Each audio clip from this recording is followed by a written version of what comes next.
நேற்று விருதுநகர் மாவட்டத்தில் போட்டோ எல்லாம் கிடையாது, போட்டோ விட முக்கியமான மேட்டர் இருக்கு. நேற்று விருதுநகர் மாவட்டத்தில் பிரச்சாரத்தை முடிச்சுட்டு நேற்று நள்ளிரவு தான் மதுரைக்குள்ள நுழைஞ்சார். எப்போ மதுரைக்குள்ள வந்தாலுமே அது ஒரு தனி சிறப்பு, தனி எனர்ஜி வந்துடும். அந்த அளவுக்கு பாசக்கார மக்கள் தான் இந்த மதுரை. உங்ககிட்ட பாசமும் அதிகமா இருக்கும், அதே நேரத்துல கோபமும் அதிகமா இருக்கும். ஆனா பாசமா இருந்தாலும் கோபமா இருந்தாலும் அதுல ஒரு நியாயம் இருக்கும். அதனால வர்ற தேர்தலில் உங்களுடைய பாசத்தை நம்முடைய திமுக கூட்டணி, மதச்சார்பற்ற முற்போக்கு கூட்டணி, நம்முடைய வெற்றி வேட்பாளர் அண்ணன் மூர்த்தி அவர்கள் மேல உதயசூரியன் சின்னத்துல அதிகமான வாக்கு வித்தியாசத்துல ஜெயிக்க வைக்கணும். செஞ்சு காட்டுறீங்களா? இந்த மதுரை மண்ணு தான் சங்கம் வச்சு தமிழ் வளர்த்த மண். இன்னைக்கு பாசிச பாஜகவால தமிழ் மொழிக்கு ஆபத்து வந்திருக்கு, நம்முடைய தமிழ்நாட்டுக்கு ஆபத்து வந்திருக்கு, தமிழ்நாட்டுடைய உரிமைகளுக்கு ஆபத்து வந்திருக்கு. நம்முடைய உயிருக்கு நிகரான தமிழ் மொழியும் தமிழ்நாட்டையும் பாதுகாக்கிறது எவ்வளவு முக்கியம்னு மதுரை மக்களுக்கு நான் சொல்லி தர வேண்டிய அவசியம் இல்லை.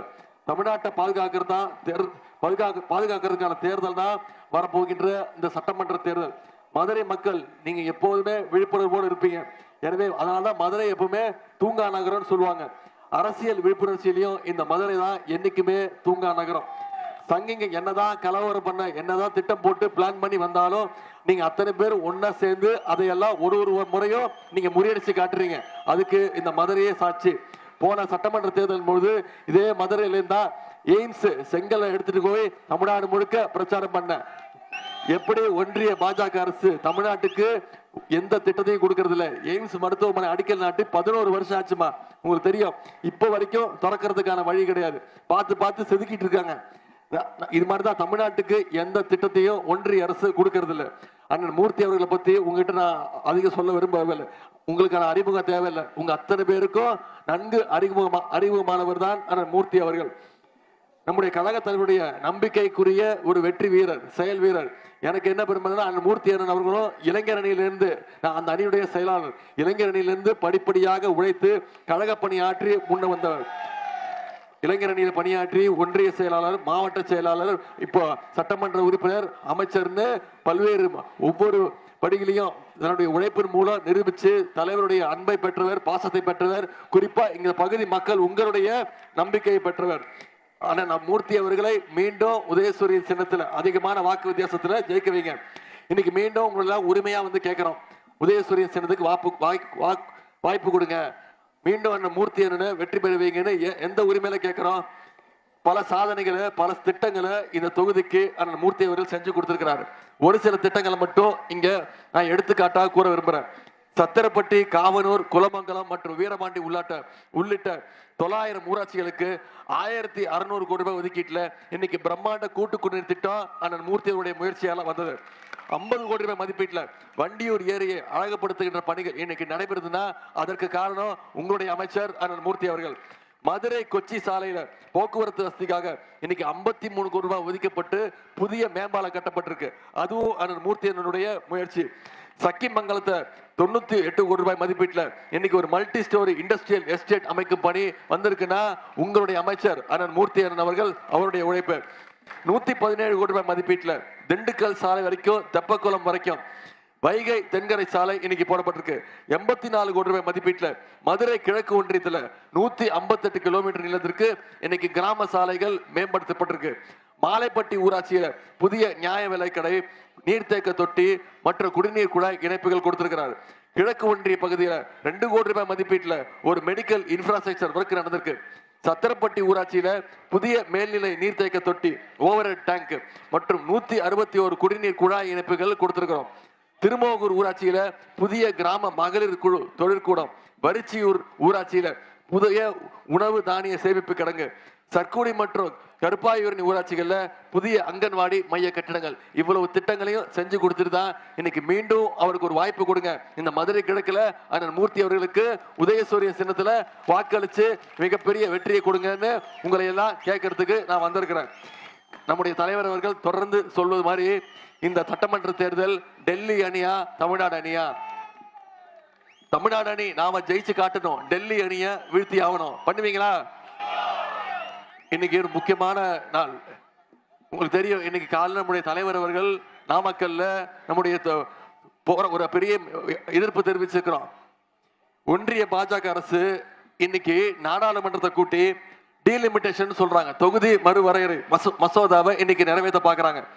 தமிழ்நாட்டுக்கு பாதிப்பை ஏற்படுத்துகின்ற வகையில இந்த டீலிமிட்டேஷன் மசோதாவை நாம எதிர்ப்பு தெரிவிக்கிறதுனா தான் இன்னைக்கு நான் கருப்பு சட்டை அணிஞ்சிட்டு வந்திருக்கிறேன். நம்மளோட தலைவருடைய வேண்டுகோள் படி இன்னைக்கு தமிழ்நாடு முழுக்க வீடுகள்ல, கடைகள்ல, தெருக்கள்ல எல்லாம் நாம கருப்பு கொடிகளை பறக்க விட்டுருக்கோம்.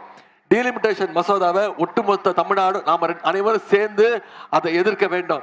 ஏன்னா மக்கள் தொகையை அடிப்படையா வச்சு ஒவ்வொரு மாநிலத்துடைய எம்பிக்கள் எண்ணிக்கையை நிர்ணயிக்க போறாங்க. அப்படி செய்யும் போது நாடாளுமன்றத்தில் தமிழ்நாடுடைய ரெப்ரசன்டேஷன் கம்மியாக்க முயற்சி பண்றாங்க. இப்போ நமக்கு 39 நாடாளுமன்ற உறுப்பினர் இருக்கிறாங்க தமிழ்நாட்டுக்கு. அது அவங்க ஒழுங்கா பிரிச்சு கொடுத்தாங்கன்னா 59 நாடாளுமன்ற உறுப்பினர்கள் தமிழ்நாட்டுக்கு வரணும். ஆனா இன்னைக்கு ஒன்றிய அரசு என்ன திட்டம் போடுறாங்க தெரியுமா? தமிழ்நாட்டுக்கு வெறும் 47 நாடாளுமன்ற உறுப்பினர்கள் மட்டும் ஒதுக்கீடு செய்ய முயற்சி பண்ணிட்டு இருக்காங்க. 12 நாடாளுமன்ற உறுப்பினர்கள் குறைய போறாங்க தமிழ்நாட்டுக்கு. ஏன் குறையறாங்க? ஒன்றிய அரசு குடும்ப கட்டுப்பாடு பண்ணி மக்கள் தொகையை குறைக்கணும்னு ஒட்டுமொத்த இந்தியாவுக்கும் சொன்னாங்க. மற்ற மாநிலங்கள், வட மாநிலங்கள்லாம் அது சரியா பண்ணல.